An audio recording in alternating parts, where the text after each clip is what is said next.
Hello বন্ধুরা, সকলে কেমন আছো? আবারও কিন্তু চলে আসলাম একটা নতুন ভিডিও নিয়ে। তোমাদের সাথে কিন্তু শেয়ার করছি আজকের আমার কাজের ভিডিও। তো চলো ভিডিওটি দেখো, ভালো লাগলে অবশ্যই লাইক কমেন্ট করে দিও।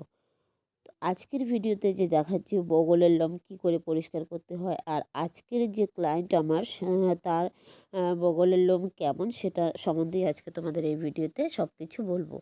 তো আজকের ভিডিওতে তোমরা যে বগলের লোম দেখতে পাচ্ছ, এটা কিন্তু খুবই কোঁকড়ানো আর হচ্ছে আহ, অনেকটাই শক্ত, স্ট্রং লোম। তো চলো এটাকে কি করে তোমরা রিমুভ করতে পারবে বা ওয়াক্সিং কি করে করাটা সহজ, সেটাই আজকের ভিডিওতে তোমাদেরকে বলছি।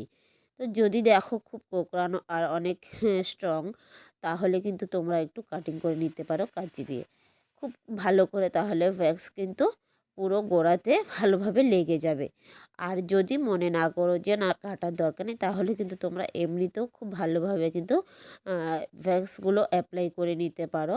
আর একটু বেশি করে অ্যাপ্লাই করে নিতে হবে, যাতে করে লোমের গোড়ায় খুব ভালোভাবে আটকে যায়। তারপর কিন্তু তোমরা এইভাবে ওই ওয়েট টিস্যুগুলো দিয়ে কিন্তু খুব ভালোভাবে এই হেয়ারগুলো রিমুভ করা যাবে। তো একবার না হলে তোমরা দ্বিতীয়বার কিন্তু ট্রাই করতেই পারো।